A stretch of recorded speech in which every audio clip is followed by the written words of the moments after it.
Muito bom dia, que a paz do Senhor esteja com você nessa manhã de sábado. Estamos iniciando aí o nosso final de semana e que você possa ser impactado pela presença do Senhor na sua vida hoje, amém? Que você possa sentir o toque do Espírito inundando teu coração, transformando a tua vida e que milagres possam acontecer nesse dia, você crê? Quando a gente crê, quando a gente tem fé, realmente as coisas acontecem. Porque não somos nós que operamos, mas é o nosso Deus. Então creia, confie, Deus vai operar um milagre na tua vida, seja o que for que tu esteja precisando, buscando em Deus, Ele é fiel, justo e poderoso para operar um milagre nas nossas vidas, amém? Vamos continuar nossa leitura então no livro de Gálatas. Hoje nós vamos ler o capítulo 4 de Gálatas, capítulo 4, que diz assim: Digo, porém, que enquanto o herdeiro é menor de idade, em nada difere de um escravo, embora seja dono de tudo. No entanto, ele está sujeito a guardiães e administradores até o tempo determinado por seu pai. E ele continua dizendo assim: também nós, quando éramos menores, estávamos escravizados aos princípios elementares do mundo. Aqui Paulo ainda continua falando a respeito da lei. Que as pessoas estavam escravizadas, ou seja, eram escravas da lei. Por mais que Cristo trouxesse a liberdade, as pessoas ainda eram escravas da lei. E Paulo ainda continua orientando o povo da Galácia aqui, né, no livro de Gálatas. E ele diz assim no versículo 4, mas quando chegou a plenitude do tempo, Deus enviou seu filho, nascido de mulher, nascido debaixo da lei. Ou seja, Jesus nasceu debaixo da lei. Foi a partir da morte de Jesus que as coisas começaram a mudar em relação à lei. A lei não teve mais efeito sobre o ser humano a partir da morte de Jesus. Então, todo o período em que Jesus viveu nessa terra, ele estava sujeito à lei. Ou seja, ele tinha que cumprir a lei. Então, por isso que em muitos momentos a gente vê Jesus cumprindo a lei da forma como era normal no judaísmo, na qual ele fazia parte, né? Aí ele diz assim, versículo 5, a fim de redimir os que estavam sob a lei, para que recebêssemos a adoção de filhos. E porque vocês são filhos, Deus enviou o Espírito de seu Filho aos seus corações, o qual clama, Abba, Pai. Glória a Deus por isso. Ele enviou o seu Filho, Deus enviou o seu Filho Jesus Cristo, para redimir a minha e a tua vida. E porque Ele nos redimiu, porque nós fomos chamados de filho, Ele nos enviou o seu Espírito Santo, pelo qual clama Abba, Pai. Então isso é maravilhoso. E aí ele diz assim, versículo 7, dessa forma, você já não é mais escravo, mas filho. E por ser filho, Deus também o tornou herdeiro. Antes, quando vocês não conheciam a Deus, eram escravos daqueles que por natureza não são deuses. Mas agora, conhecendo a Deus, ou melhor, sendo por Ele conhecidos, como é que estão voltando aqueles mesmos princípios elementares, fracos e sem poder? Querem ser escravizados por eles outra vez? Então Paulo está falando da lei novamente aqui, que as pessoas estavam querendo, apesar de saberem que em Cristo elas tinham liberdade, elas queriam voltar novamente porque estavam acostumadas, queriam voltar e eles tinham a sensação de estarem errando.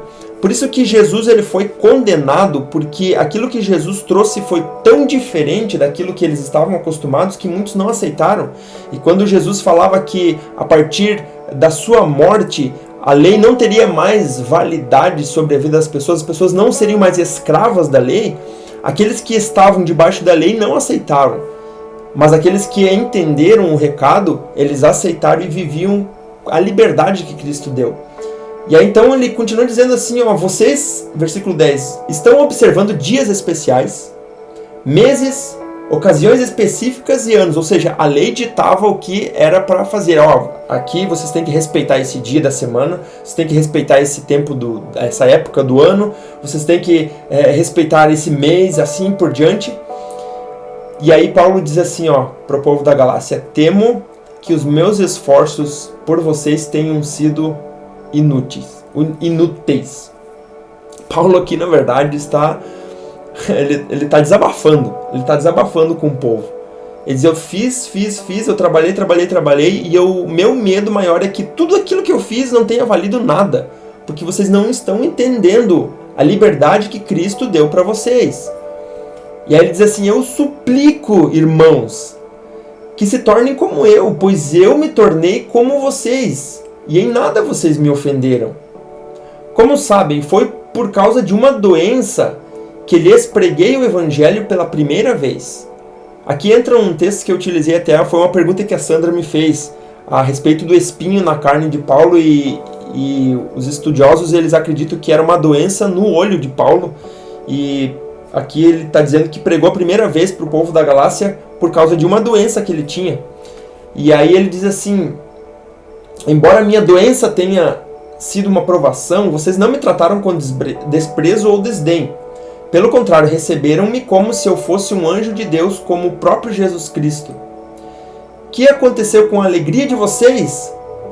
Tenho certeza que, se fosse possível, vocês teriam arrancado os próprios olhos para dá-los a mim. Por isso então que os estudiosos acreditam que era uma doença no olho que Paulo tinha, porque ele diz isso: se fosse preciso, se fosse possível, vocês arrancariam os olhos de vocês e me davam. Então, aí uma alusão à doença, ou melhor dizendo, ao espinho na carne de Paulo, né? Está aqui nesse texto. Não é isso exatamente, a gente não sabe, mas é uma ideia do que poderia ser esse espinho na carne, né? Aí então ele diz no versículo 16: tornei-me inimigo de vocês por lhes dizer a verdade. Paulo estava falando: olha, vocês estão livres, não precisa mais viver debaixo do jugo da escravidão da lei, vocês estão livres, mas eu estou falando a verdade para vocês, vocês estão achando que é uma heresia. De certa forma, o que eles estavam achando que o que Paulo estava dizendo era uma heresia. E ele diz assim: tornei-me inimigo de vocês por lhes dizer a verdade. Os que fazem tanto esforço para agradá-los não agem bem, mas querem isolá-los a fim de que vocês também mostrem zelo por eles. É bom sempre ser zeloso pelo bem, e não apenas quando estou presente. Meus filhos, novamente estou sofrendo dores de parto por sua causa, até que Cristo seja formado em vocês. Olha só, Cristo ser formado em vocês.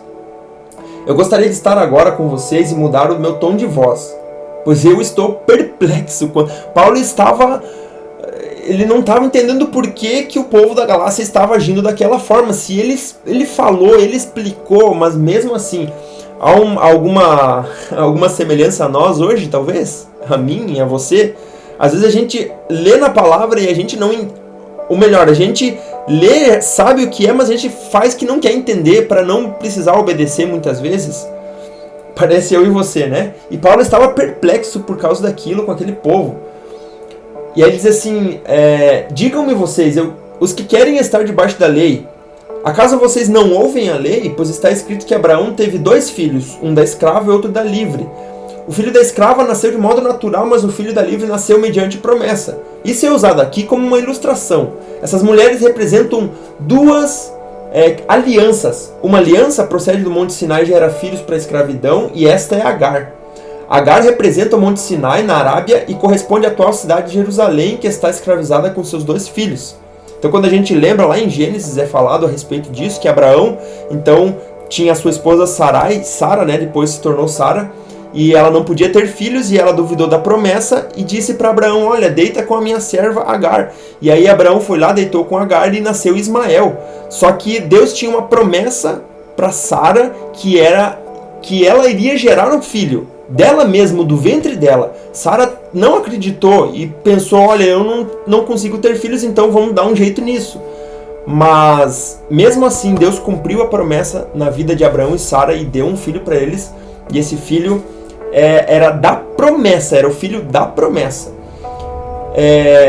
Aqui continua dizendo então: mas a Jerusalém do alto é livre, e essa é a nossa mãe, pois está escrito: regozije-se, ó estéril, você que nunca teve um filho, grite de alegria, você que nunca esteve em trabalho de parto, porque mais são os filhos da mulher abandonada do que os daquela que tem marido.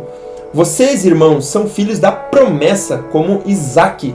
Naquele tempo, o filho nascido de modo natural perseguia o filho nascido segundo o Espírito. Olha que interessante o que Paulo fala aqui. Naquele tempo, o filho nascido de modo natural perseguia o filho nascido segundo o Espírito. E o mesmo acontece agora. Ou seja, aqueles que eram da lei perseguiam aqueles que estavam fora da lei. Os que estavam sob a lei perseguiam aqueles que estavam livres. Os escravos perseguindo os livres. Veja que interessante isso. E muitas vezes acontece isso, aqueles que acreditam na lei ainda, que querem seguir a lei, perseguem aqueles que se sentem livres, que sabem que estão livres. Mas o que diz a Escritura? Mande embora a escrava e o seu filho, porque o filho da escrava jamais será herdeiro com o filho da livre. Portanto, irmãos, não somos filhos da escrava, mas da livre. E aqui ele termina esse capítulo. Eu e você somos livres porque Cristo nos libertou. Amém? Cristo libertou eu, Cristo libertou você. Ele libertou para a liberdade, não para a escravidão. Ele nos libertou para sermos livres e não para estarmos debaixo de um jugo de escravidão, debaixo de uma lei. Você é livre. Amém? Graças a Deus por isso. Deus é maravilhoso. O seu poder, a sua graça, a sua misericórdia, a sua bondade. Só temos a agradecer a esse Deus maravilhoso que nos dá essa liberdade tão grande. Vamos orar? Vamos agradecer ao Senhor. Coloque teu pedido de oração diante do Senhor nesta manhã. E que Ele possa abençoar o seu final de semana, o seu restante de sábado. Amém? Senhor, nós queremos te agradecer, queremos te louvar de todo o nosso coração. Obrigado pela tua misericórdia, obrigado pela tua graça, obrigado pela tua bondade e porque tu não nos abandona. Obrigado, Senhor, também pela liberdade que tu nos proporcionou. Obrigado, Jesus, por ter entregue a tua vida lá naquela cruz e a partir daquele momento nós passamos a ser livres da lei, passamos a ter a liberdade que vem pelo teu Espírito sobre as nossas vidas. Nos ajuda a valorizar essa liberdade e a viver essa liberdade. Deus, tira de nós todo o sentimento de escravidão. Pai, que nós possamos ser livres também do pecado, porque tu nos libertou do pecado. E nós somos livres do pecado a menos que nós não queiramos voltar para a escravidão do pecado. Tu nos libertou. E nós queremos te agradecer nessa manhã, neste sábado, nesse dia tão especial, tão maravilhoso. E aqui eu quero colocar cada pessoa que me assiste, esse homem e essa mulher, nessa manhã, Pai. Eu peço que tu venha inundar a cada um com o poder do teu Espírito, Pai. Eu não sei o que cada um está pensando nesse momento. Eu não sei o que cada um está passando, as suas dificuldades, ou talvez está com o coração alegre. Eu não sei qual a situação, qual é o estado emocional dessa pessoa, mas eu peço agora, Pai, que tu venha inundar cada vida agora, cada coração, com uma paz tão grande que essa pessoa não consiga nem explicar. Eu peço agora, Pai, nessa manhã, que tu venha inundar o coração de cada um agora com a paz que a Bíblia nos fala que é uma paz que excede até o nosso entendimento. A gente sente e não entende o porquê que está sentindo. É aquela paz que tudo está desabando ao redor, está tudo sendo destruído, mas o nosso coração está em paz. É essa paz que eu peço a Ti hoje sobre cada um que está me assistindo nessa manhã. Deus, alcança cada família, Deus amado, o lar representado aqui, livra de todo mal, Pai, livra de todo perigo, de toda enfermidade, traz cura, Pai, traz restauração espiritual sobre a vida de cada um. Deus, que o nosso dia hoje possa ser um dia de bênção, de vitória, que Tu possa ministrar o Teu propósito sobre a nossa vida, que aonde nós estivermos hoje, Pai, o que cada um for fazer, Tu possa estar guiando, Tu possa estar na frente, Pai, direcionando pelo poder do Teu Espírito Santo, e que nós possamos ser refrigerados pelo Teu poder, Pai. Em nome de Jesus, ó Deus, nós Te agradecemos por essa manhã tão especial e tão maravilhosa. Seja conosco ao longo desse dia, é o que nós pedimos e Te agradecemos desde já. Amém e amém. Amém, meus irmãos, que Deus abençoe sua vida, tenha um ótimo sábado, não se esqueça de se inscrever aqui no canal, se você ainda não se inscreveu, já faz isso agora antes de terminar o vídeo, se inscreve aqui no canal, curte o vídeo, ativa o sininho e envia esse vídeo para mais pessoas, para que mais pessoas possam ser abençoadas com a palavra de Deus, possam receber a oração. Você é uma fonte transbordante e a partir de você muitas pessoas poderão ser transformadas. Se você talvez não consegue estar gravando um vídeo assim como eu estou gravando agora, você pode estar enviando para outras pessoas. Isso já vai fazer uma grande diferença, tá bom? Que Deus abençoe sua vida. Amanhã estaremos aqui novamente, domingo, às 6 horas da manhã. Todos os dias nós vamos estar aqui, lendo a palavra, orando, sendo edificados pelo poder do Senhor. Amém? Que Deus abençoe sua vida e que a paz do Senhor esteja sobre você hoje e sempre.